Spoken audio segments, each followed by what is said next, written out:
Welcome back everyone to another class, and now we are going to start, as I promised, our physical hardware based course. So I have my hardware in my additional camera. As you can see, I have a breadboard, an Arduino, some components, some wire right in my camera, and we are going to look at how we can start working actually with the physical hardware.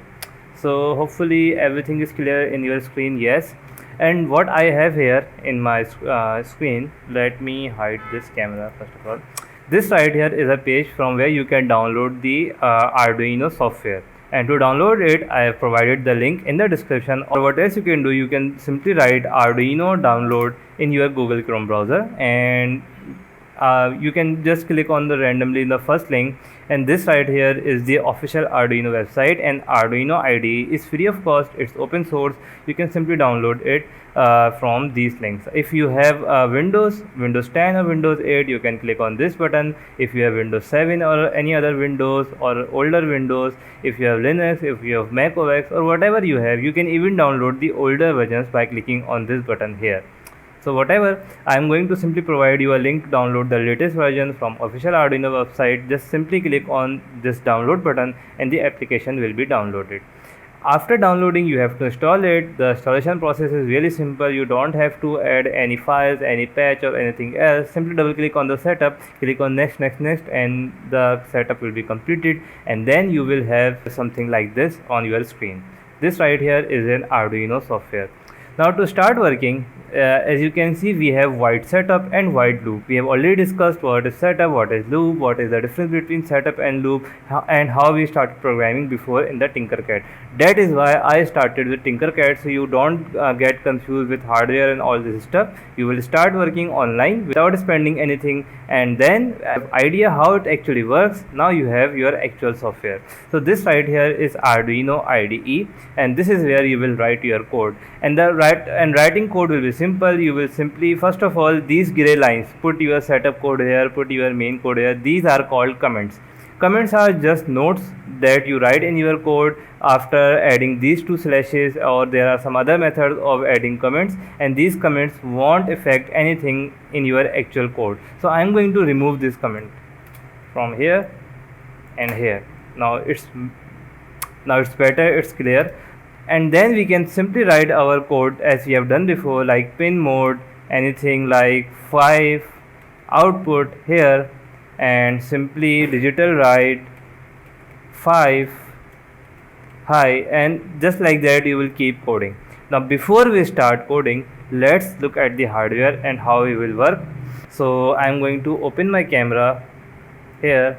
Hopefully you can see that, and let me open another light. Yes, it's good. So what I have here, this right here is Arduino Mega, a bigger version of Arduino, a bigger brother of Arduino, more input output pins. So I am going to work with Arduino Mega. You can use Arduino UNO, Arduino Nano, or whatever you want, and it will all be the same.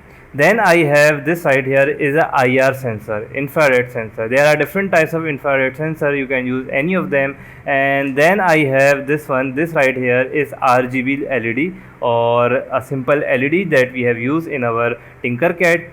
I will add some pictures here, and then I have some wires to connect obviously components together, and I have a breadboard, a small breadboard. I am going to add some pictures on my screen later. And what I can do, I can simply connect my Arduino using, this is my Arduino cable coming from a computer, a USB cable, and I will connect my Arduino just like this here, and Arduino is connected with computer. Then what I am going to do, I am going to simply connect my LED with power of Arduino that we have done in the very first class of Tinkercad. So let's take two wires, we need two wires, and take RGB module. What is the advantage of RGB module? Why I am using this one? And I will recommend you to use this one as a starter, because you don't have to add resistor. That resistor we were adding in Tinkercad, there is already a built-in resistor in this module, and obviously there are 4 pins, one is ground, and 3 other pins will give you 3 different colors. This is RGB module, so red, green, blue, can glow in 3 colors. So I am going to connect this RGB module just like this here.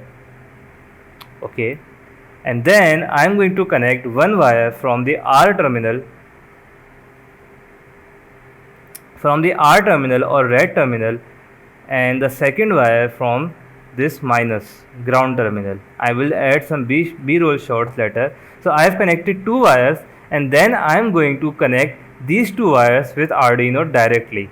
I will connect R with 5 volt pin of Arduino. So this one is V in ground and 5 volt, and ground with the ground of Arduino. As soon as I connect them together, this red LED start glowing. Alright, that means our Arduino is getting a complete power, and we have connected this LED directly with the power of Arduino. So you are going to do that first. You can just take it as a practice of connecting wires with Arduino. In the second stage, as we have done previously, I am going to connect this wire with a pin of Arduino. To take, let's say, pin number 5.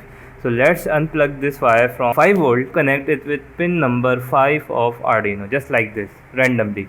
So that wire is now connected with pin number 5 of Arduino. Let's take all these components aside. So LED obviously is not glowing. Give it a command from computer to turn this LED on. How I'm going to do that? I already have a code in my screen. Pin mode 5 is output and digital write 5 high. 5 should be high.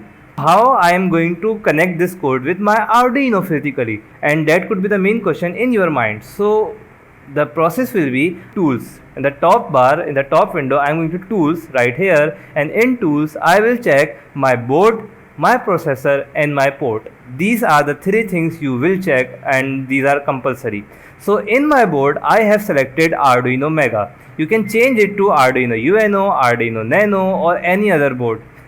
If you have Arduino UNO, what you are going to do? You are going to select Arduino UNO. If you have Arduino Nano, select Arduino Nano. I have Arduino Mega, so I have selected Arduino Mega. Then in processor, you should have selected appropriate processor. In Arduino UNO, you don't have to worry about that. In Arduino Mega or Arduino Nano, might be different types of processors. So I have selected the correct one, 80 Mega 2560. The third one is port. In my port, I have selected COM3. So this is actually the USB port. COM1 might be this mouse, or might be this camera I have connected with computer, or maybe anything else. COM3 is my Arduino. And how I'm going to check that? If I disconnect my Arduino, and if I go to tools, I go to port, I only have COM1. I don't have COM3. That means COM1 is something else and COM3 was Arduino. So if I again connect my Arduino with my computer, I should have something like COM3 Arduino Mega. If you are not getting this one, that might be few reasons. You don't have the drivers of Arduino. In latest Windows 10, you don't have to install drivers for Arduino, even for the Chinese clones. But if you have older Windows, any other computer, you might have to install drivers of Arduino. Simply Google it and you can download drivers for your Arduino board. If you are confused, you can approach Creative. I will resolve your issue of drivers. If you have your drivers correctly installed, your USB cable is working fine, your Arduino is fine. If your Arduino is damaged, it won't be here. So if everything is fine, you will have a port like this here. So with all that done, you can press Ctrl U or Command U to upload the code, or you can click on this button. I'm going to highlight that button. This is the upload button. So if you click on upload button, it will ask you to save the code. You can save your code. Click on the save button. The code is saved in your hard drive, and after that code is uploaded, this LED should blink. Yes, it's on now. So that means our pin number 5 is high. If I am going to write low here, instead of high, I am going to write low. Click on the upload button, let the code upload, and that LED is off now.